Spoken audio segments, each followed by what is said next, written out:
10 tanda-tanda kiamat besar yang disebutkan oleh Nabi SAW. Kata beliau, amblasnya bumi di belahan timur yang pertama, terjadi gempa besar. Sebagian ulama hadis mengatakan bagian Asia, di mana Allahu alam. Tapi ini tanda-tanda kiamat besar akan terjadi nanti. Kemudian terjadi lagi longsor bumi di belahan barat. Sisi barat bumi kita tahu wilayah Afrika dan seterusnya. Kemudian amblasnya bumi di Jazirah Arab. Ini yang dimaksud dengan amblasnya bumi, artinya longsor yang besar, yang sulit lagi untuk ditimbun, udah nggak bisa ditimbun, nggak bisa diperbaikin. Kalau di situ ada kota, ada kampung, pasti hancur udah. 3 sekaligus terjadi longsor di 3 titik yang berbeda dan secara waktu atau dalam waktu yang bersamaan. Ini sudah selangsung 3 tanda-tanda kiamat. Jadi pada saat terjadi di timur itu tanda-tanda kiamat besar 1. Terjadi di barat tanda-tanda kiamat besar 2. Terjadi di Jazirah Arab tanda-tanda kiamat besar 3. Kemudian di dalam hadis ini disebutkan secara beracak. Nanti sebentar setelah saya terjemahkan hadis ini saya akan sebutkan urutannya. Lalu kata Nabi SAW, kabut yang menutupi bumi ini. Kemudian ada Dajjal. Jadi kabut itu dihitung dalam hadis ini yang keempat. Dajjal yang kelima. Kemudian yang keenam binatang melata. Nanti akan saya jelaskan juga apa yang dimaksud dengan binatang melata. Yang ketujuh keluarnya Ya'juj Ma'juj. Ini juga akan kita jelaskan nanti. Kemudian yang kedelapan matahari terbit dari tempat terbenamnya. Yang kesembilan keluarnya api dari perut kota Aden yang menghalau manusia. Sulit, manusia tidak bisa melalui Jazirah Arab. Kemudian yang ke-10 turunnya Isa putra Maryam. Turunnya Isa putra Maryam. Tentu saya katakan tadi hadis ini disebutkan dan disepakati oleh para ulama sifatnya teracak. Karena cukup banyak dalil-dalil yang lain yang mengurut kejadian ini. Urutan yang pertama dari 10 ini adalah keluarnya Dajjal. Ini urutan pertama. Dajjal, jemaah sekalian, adalah diambil dari kata-kata Dajjalah yang berarti kekacauan. Ciri-ciri Dajjal disebutkan dalam banyak hadis yang sahih adalah mata kanannya yang paling pertama rusak seperti anggur kering.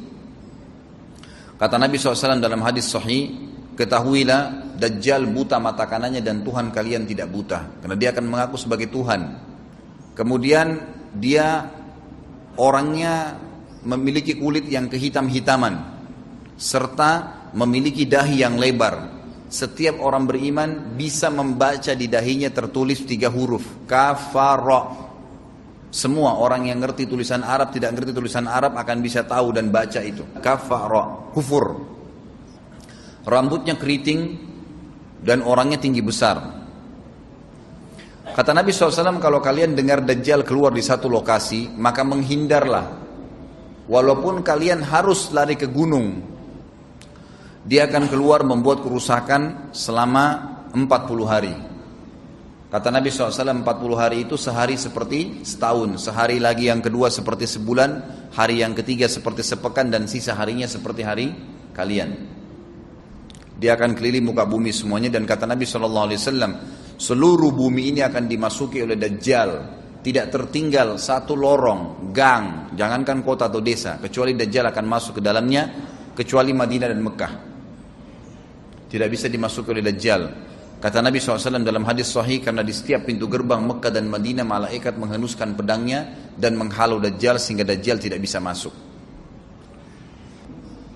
Pada saat dia tiba di Palestina, waktu yang bersamaan di kota Madinah berkecamuk. Kaum muslimin sepakat semua keluar untuk mengejar Dajjal dan membunuhnya. Keluar dari kota Madinah satu orang yang namanya seperti namanya Nabi Muhammad SAW, Muhammad bin Abdullah, dan dia dari turunan Nabi SAW juga. Dan orang ini punya julukan Mahdi, dikenal dengan Imam Mahdi. Inilah tanda-tanda kiamat yang kedua. Pada saat dia tiba di Mekah, dibaiatlah oleh banyak kaum muslimin, tidak disebutkan jumlah pasukannya, maka terbentuklah pasukan jihad yang mengejar Dajjal menuju ke Palestina. Lalu keluar tanda-tanda kiamat 3, langsung berentetan semua. Tanda-tanda kiamat besar yang ketiga adalah pada saat pasukan Imam Mahdi dengan pasukan jihad itu tiba di Darul Baydha namanya. Hadis menyebutkan di menara itulah, di masjid itulah Imam Mahdi mampir sholat asar bersama pasukannya. Dikatakan Isa alaihissalam akan turun sambil memegang kedua sayapnya malaikat, dan dari rambutnya yang basah meneteskan air. Maka dia pun turun, lalu kemudian dia masuk, dan orang-orang pada saat itu mengenalnya kalau dia adalah Isa, dan mereka sudah tahu ini masanya keluarnya Dajjal, ini Mahdi sudah ada. Mereka tahu akan turun Isa. Sudah ada informasi seperti saya sampaikan ke Bapak Ibu sekarang, itu muslimin di zaman itu sudah tahu semua. Sholatlah mereka, kemudian mereka menuju ke Palestina. Ringkas cerita adalah Nabi Isa alaihissalam akhirnya tiba dengan pasukan mujahidin di depan pintu gerbang Babulut. Dajjal mengatakan, bukakan pintu gerbang. Mereka tidak akan mampu melawan kita karena pasukannya mereka banyak memang. Maka Dajjal dengan sombongnya menunggu di depan pintu gerbang. Pada saat dibuka, Dajjal kaget melihat ada Isa alaihissalam. Dan pada saat itu kata Nabi SAW, Dajjal faham kalau sudah tiba ajalnya. Begitu melihat Isa alaihissalam, dia lari dan badannya sambil meleleh di depan para pengikutnya. Pada saat Dajjal mati, pengikutnya pada ketakutan semua. Mereka anggap Dajjal Tuhan, mereka anggap Dajjal orang yang perkasa lah, orang yang kebal lah, beragam macam kelebihan. Mereka kaget pada saat mati. Maka bertebaranlah mereka dan akhirnya mereka sembunyi di bawah pohon dan di atas batu. Kemudian batu dan pohon akan memberikan penjelasan, hai muslim ini Yahudi, bunuhlah. Maka dibunuhlah pada saat itu mereka. Lalu Nabi Isa AS memimpin di muka bumi. Dan kata Nabi SAW, pada saat itu Islam, agama Islam yang dibawa oleh Nabi SAW akan masuk ke semua rumah. Semua rumah di muka bumi, gak tersisa. Satu dunia ini semuanya Islam. Hadis sahih. Maka Nabi Isa AS memimpin pada saat itu, disebutkan dalam hadis 40 tahun dengan ketenangan, menerapkan hukum Islam. Semuanya beriman kepada Allah subhanahu wa ta'ala dan menjadi muslim. Setelah itu keluar tanda-tanda hari kiamat besar yang keempat, yaitu keluarnya Ya'juj dan Ma'juj. Nabi SAW sebutkan ciri-ciri mereka.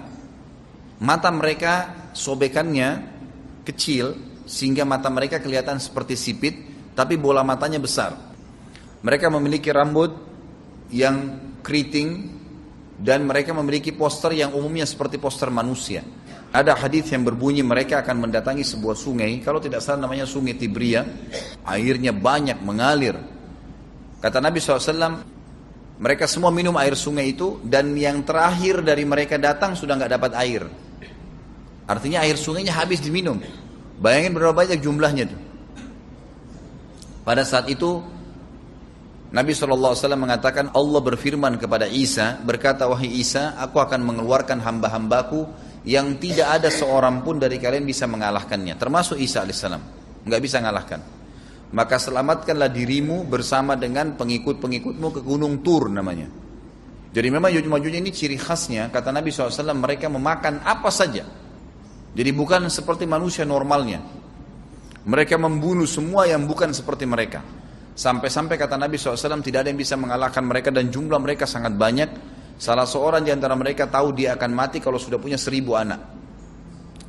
Kata Nabi SAW dalam hadis Bukhari, kecelakaanlah bagi orang-orang yang ada di Jazirah Arab. Kemungkinan besar makna ini adalah tempat mereka dekat dengan Jazirah Arab. Kata Nabi SAW, kecelakaan bagi orang-orang yang Jazirah Arab karena telah terbuka dari lubangnya Ya'juj Ma'juj sebesar ini. Udah kasih isyarat dengan jari ibu jari sama jari tengahnya. Artinya mereka sudah bisa melihat keluar. Pada saat mereka keluar, maka mereka akan mulai membuat kerusakan. Kata Nabi SAW di dalam hadis sahih riwayat Imam Bukhari, bahwasanya Ya'juj Ma'juj akan membunuh siapapun yang mereka temui. Bahkan pada saat mereka sudah merasa menguasai bumi, mereka melepaskan anak-anak panah mereka ke langit. Lalu Allah menurunkan anak-anak panah mereka sebagai fitnah dipenuhi dengan darah. Maka mereka berkata, kami telah membunuh semua yang ada di bumi dan semua yang ada di langit. Kata Nabi SAW, Allah lalu mengizinkan Isa untuk berdoa kepada Allah agar memusnahkan mereka. Maka Isa alaihissalam pun akhirnya berdoa, meminta kepada Allah subhanahu wa ta'ala agar mereka semua dimusnahkan. Maka pada saat itu pun Allah subhanahu wa ta'ala menurunkan kepada mereka hama. Sebagian hadis menyebutkan serangga kecil seperti cacing, banyak sekali yang menimpa tubuh-tubuh mereka. Setiap orang satu. Dan itu membuat mereka mati. Kemudian setelah itu Isa alaihissalam memimpin lagi di muka bumi sampai beliau meninggal. Setelah Isa alaihissalam meninggal, kembali lagi sebagian besar manusia berbuat kekufuran. Maka Allah subhanahu wa ta'ala keluarkan tanda-tanda kiamat besar yang kelima. Yang kelima ini adalah keluarnya hewan atau binatang melata. Binatang melata ini disebutkan dalam hadis yang sahih riwayat Bukhari, bahwasanya Allah SWT akan keluarkan, tapi tidak disebutkan dari bumi mana dia keluar. Dia akan keluar hewan melata yang bisa berbicara seperti manusia dan badannya dipenuhi dengan bulu. Allahu a'lam bagaimana. Kemudian dia datangi orang-orang yang kufur tersebut dan menasihatin dan mengingatkan mereka. Yang tidak mau beriman, dalam hadis dikatakan dicap oleh hewan tersebut. Allahu a'lam dicap seperti apa, sehingga ketahuan mana yang kafir, mana yang beriman. Terus dia keliling di muka bumi tapi tidak disebutkan berapa lama. Lalu kemudian Allah lenyapkan si dabbah ini. Kemudian datang tanda-tanda kiamat yang ke-6. Tanda-tanda kiamat yang ke-6, 6, 7, 8. Itu berentetan semua. Longsor besar di timur, di barat, dan di jazirah Arab. Ini tanda-tanda kiamat terjadi serentak. Sudah 8. Kemudian terjadi yang ke-9, keluarnya api dari negeri atau dari kota Aden. Kota Aden ini di Yaman ya. Tentu hadis menjelaskan tentang masalah api yang keluar ini, artinya api bukan main-main, ini bukan kebakaran sebuah masjid atau sebuah bangunan 10 tingkat. Api ini bisa menghalau manusia untuk jalan karena panasnya. Sebagian riwayat menjelaskan api tersebut akan berdiri seperti gunung yang besar dan dari seluruh pelosok dunia bisa kelihatan. Kita bisa bayangkan bagaimana itu. Yang akhirnya akan menggiring atau menghalangi orang-orang untuk jalan, susah. Sebagian ulama hadis mengatakan mereka nggak bisa jalan, tidak bisa ada penerbangan, tidak bisa ada orang jalan karena panasnya bumi ini dari api tersebut. Dan itu memang kemungkinan besar akan keluar satu waktu, Allahu a'lam kapan. Dan yang terakhir tanda-tanda kiamat sebelum ditiup sangkakala adalah terbitnya matahari dari tempat terbenamnya. Dan ini sudah terakhir sekali. Makanya kata Nabi SAW, taubat akan diterima sebelum matahari terbit dari tempat terbenamnya. Artinya selama yang lain itu masih ada, masih bisa taubat. Kalau sudah itu, sudah sulit. Ini tanda-tanda kiamat. Sebagian ulama memasukkan tanda-tanda hari kiamat kecil, ada yang masukkan tanda-tanda kiamat besar. Ada dua hal. Yang pertama itu adalah keluarnya Dzu Suwakatain. Ada orang dari negeri Habasyah dikenal dengan Dzu Suwaka. Dzu Suwaka ini sak artinya betis. Diberikan julukan Dzu Suwaka karena betisnya sangat kecil. Orang ini, Bapak Ibu sekalian, kata Nabi SAW akan menghancurkan Ka'bah. Dan kata para ulama pada saat itu memang manusia sudah sunyi, nggak ada lagi yang datangin Ka'bah. Orang-orang sudah lalai gitu kan. Keluarlah orang ini. Makanya sebagian ulama masukkan dia tanda-tanda kiamat sebelum terbitnya matahari dari tempat terbenam. Ditambahkan ini yang ke-11 gitu. Atau ini yang ke-10, terbitnya nanti kiamat yang ke-11. Kata Nabi SAW, dia akan mencabut batu-batu Ka'bah satu persatu sampai rata dengan tanah. Dan saya sedang dilihatkan oleh Allah sekarang bagaimana pada saat dia mencabut batu itu. Hadis sahih riwayat Bukhari Muslim. Yang terakhir, yang kedua, yang berhubungan juga dengan tanda-tanda kiamat, ada yang memasukkan kiamat kecil, tapi ini lebih dekat dengan kiamat besar. Orang yang terakhir meninggal itu adalah orang dari asli suku Madinah yang sedang mengembala kambing. Kata Nabi SAW, orang yang terakhir meninggal dari kalian kalangan manusia. Semua orang sudah mati, tinggal dia sendiri. Tapi dia nggak tahu. Dia lagi mengembala kambing. Kemudian dia masuk dengan gembalanya ke kota Madinah, ditemukan semuanya tidak ada kehidupan. Nggak ada orang, nggak ada binatang, nggak ada apa-apa, tinggal dia sendiri. Pada saat dia meletakkan telapak kakinya di kota Madinah, maka pada saat itu dia meninggal. Dan inilah manusia terakhir meninggal sebelum ditiup sangkakala terakhir. Allahu a'lam.